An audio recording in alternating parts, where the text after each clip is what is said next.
Hello, down there. I regularly talk about being excited to watch a new show, and it's very obvious why. I would not be making videos of shows that I have not seen, and the shows that I see usually are shows that I want to watch. Whether it is because they are extremely good, extremely exciting, or at least the theory behind them looks very good. So, obviously, I will always watch mostly things that I like. However, this one show, or rather set of movies, it's on another level. This is a group of several different movies that I had been anticipating as an anime fan for a long time. From my first year of watching anime, I knew about this franchise. And now I'm finally watching it a decade later. And yeah, I'm gonna start with the review of the first two movies of Kara no Kyoukai, also known as the Garden of Sinners. Kara no Kyoukai is one of those franchises that is extremely iconic for anyone that knows a little bit about the media called anime. It came out really in a time in which it felt like it was weird to have high quality animation in a consistent way. Yet, you know what? This show looks amazing. And that is the first thing that I want to talk about. The way in which this show that I have called show but is a set of movies looks is outstanding. It looks gorgeous and it's magnificent. It's almost like its animation comes from a very well respected studio. Because yeah, one of the main reasons to why you, even if you have no full idea of what Kara no Kyokai is, one of the things that you should totally know about it is that this is the first, if I'm not mistaken, first full-on project that a UFO table ever got. Yeah, the studio that is currently making the greatest animations ever consistently in Demon Slayer, and the studio that brought to the world one of the most highly regarded franchises in all of anime like Fate, it's the one that decided to bring Garden of Sinners to life, or Kara no Kyokai. This anime not only looks great, but it also feels very fluid, and it felt like it has not aged that poorly. To put in context as to how difficult that is, this anime came out, the first movie at the very least, if I'm not mistaken, in 2007. That is just 1 year after other shows like, for example, Code Geass, Gintama, or Death Note, all of which look way worse. So this show looking like that is absolutely spectacular and very difficult. Almost like once again how good and the testament of how amazing Ufotable is and has always been. However, only having a great animation is not gonna cut it. I am not gonna talk great things about something if only the only thing that it has is the good animation. I have already bashed other shows that have great animation, and even great animation for these day and age standards, not the early or mid 2000s. However, I am making this review about the first two movies, and as such, I cannot fully talk about the entirety of the story. But why? Then I decided to make it about the first two movies. Well, my reason as to why I decided to do it was simply because it felt right. It felt like a logical thing because the first two movies are roughly 2 hours long combined. So it's like making a review of a single movie, a single regular movie, but also because both of them feel like introductions to the Kara no Kyokai war. The first one, we basically see a very, as I'm saying, very simple introduction. We see a lot of different things happening. We see the main protagonist that is gonna be Shiki. We see the other main protagonist that is gonna be the male character that I forgot its name. And we see basically a kinda throwaway story, quotation marks, throwaway story, in which both of them are involved. Shiki is for some reason having to do something because the guy doesn't wake up. something weird happened to him, and we have to learn what it was.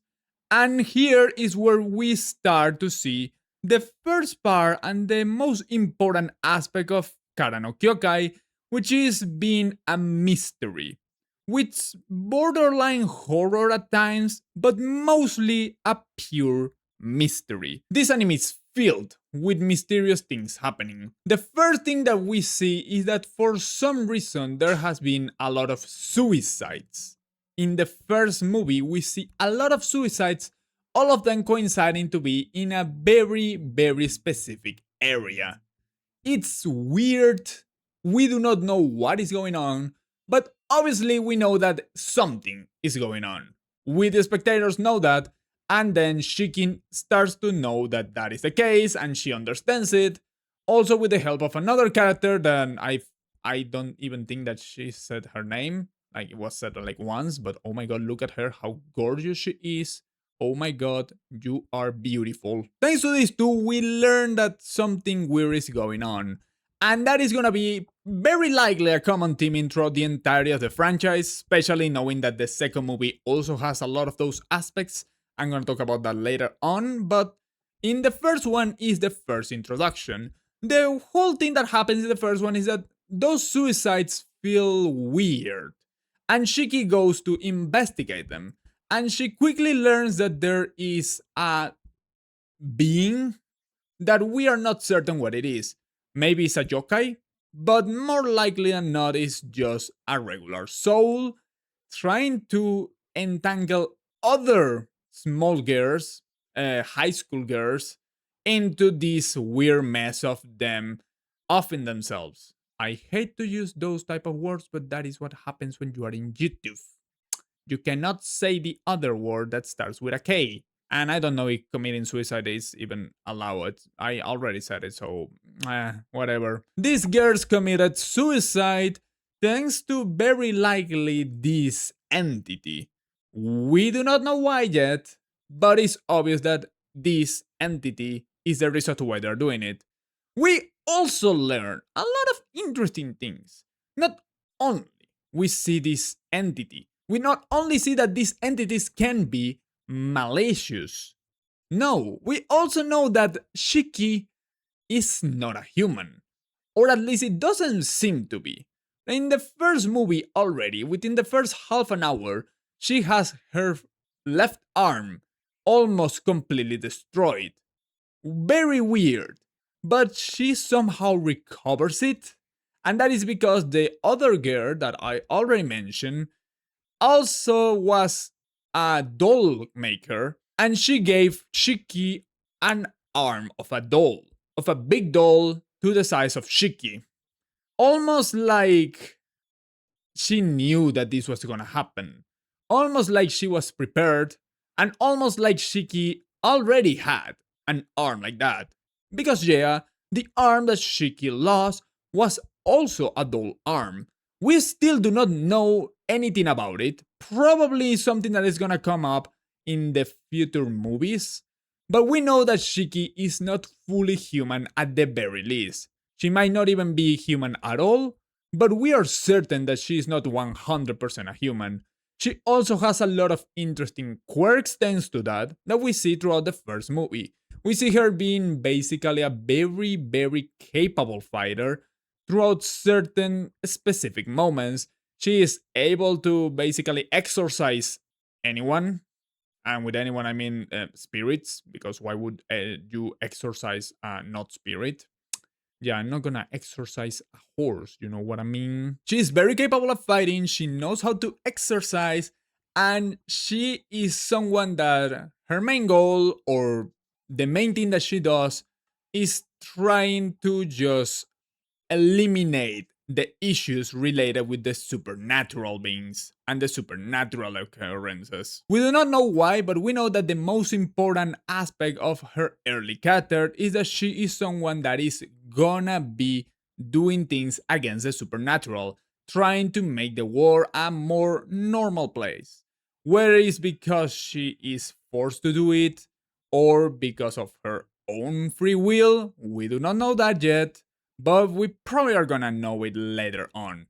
She is someone that is doing all of this and simply making the world a less bad place, to put it in a way. Now, because I also do not want to fully spoil this and rather use it as a small review for people to watch, I'm not gonna say exactly what happened to this spirit, but I'm gonna say that the spirit in question is not fully a spirit. And it's something that we see throughout this first movie or first chapter. Technically, they are like long OVAs rather than movies, but when you are an hour long and every chapter is an hour long, I will count it like small movies. But yeah, in the first one, we basically know why this happens, but it's just a normal occurrence. As I'm saying, this feels like a full on setup story just for you to know what this show, what this anime is gonna be about. We do not care exactly about the first story that much, but it sets up the lore of the story. We know that this is a supernatural world. The main protagonist is also a pseudo supernatural entity at the very least. And we know that there's also another very important character that is gonna be more important in the second movie. Now, the second movie goes a little bit further in what is not the lore, but rather the backstory of the two main protagonists, Shiki and Kokuto. If you didn't notice, I decided to search it because I felt like it was very unprofessional to not know the main name of the main protagonist that I watched like 3 days ago. Sorry, I have very poor memory. Kokoto and Shiki are both guys that share the same classroom in high school, and as such, they are by nature relatively close to each other. They are not like that, but for some reason, we know that Kokuto actually wants to be involved with Shiki. We are kinda in the middle of the story in terms of how much their relation has developed, even in this movie that is very likely to be prior to the first one in terms of, chronological order. But we probably understand that that is a logical decision because it's either not that important how they actually met each other, or probably gonna appear in another circumstance in a very unique way in like movie 7, 5. I genuinely don't know. It can be any point in time. Kind of like Monogatari, which is another show that has a very convoluted type of way in order to make their story work. And because I cannot compare it with Monogatari because Monogatari is almost finished, I will just make that assumption.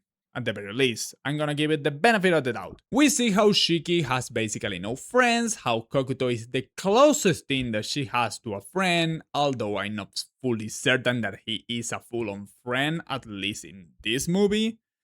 But we see that that is the case, and of course, because of what I said previously, something supernatural starts occurring. It starts not as a full on supernatural thing, we just know that there is a couple of assassinations. But we know that after the first movie, it's very likely that something weird is going on. And here is when we learn that Shiki is even weirder than we anticipated. Even though it's never fully 100% shown on screen, it's very obvious, or at least they try to make it very obvious, that Shiki has a split personality, and that split personality is an assassin.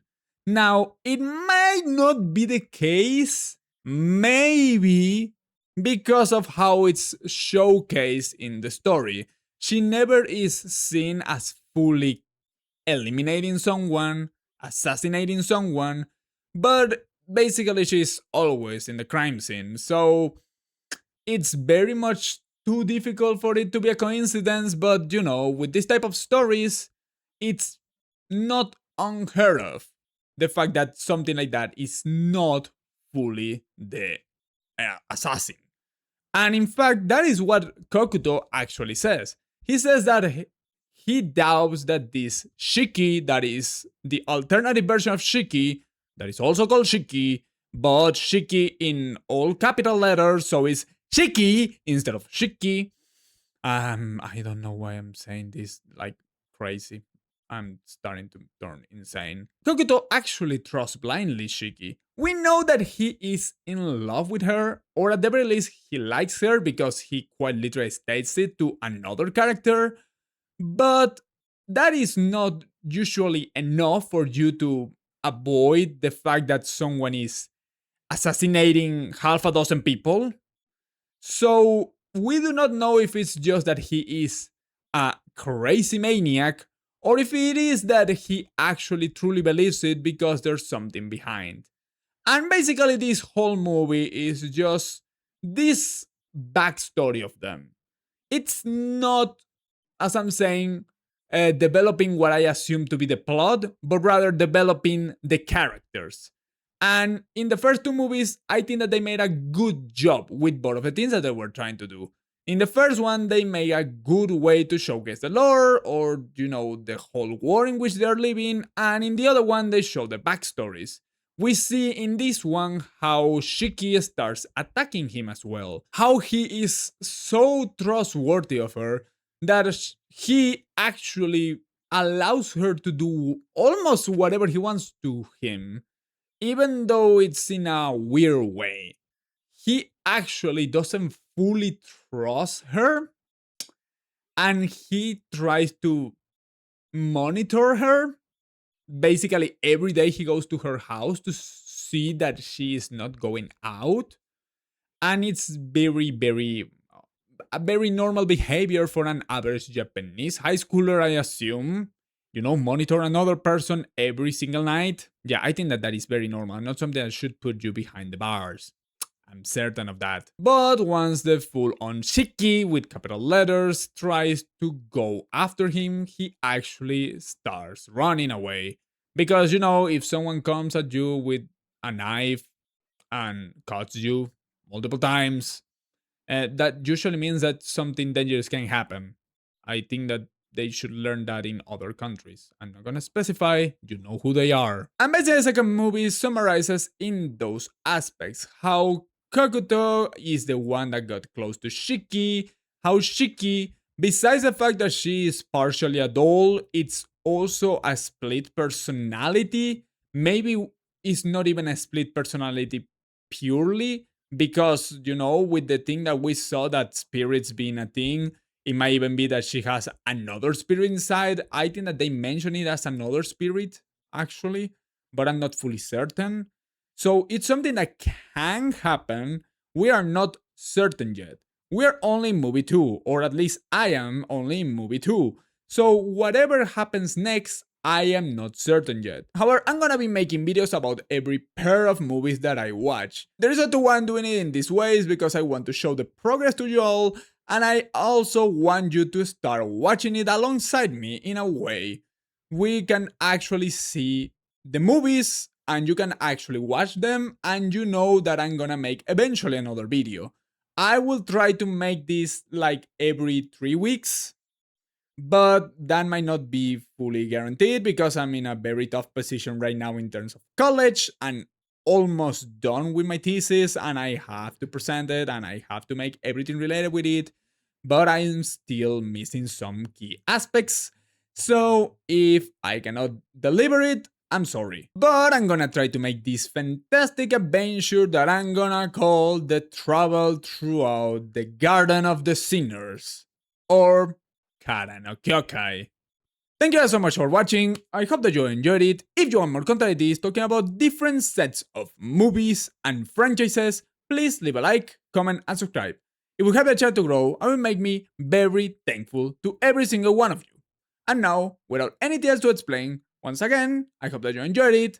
And because this is gonna be a really long travel of at least 4 sets of movies, and see you next time. Bye. Bye. Bye.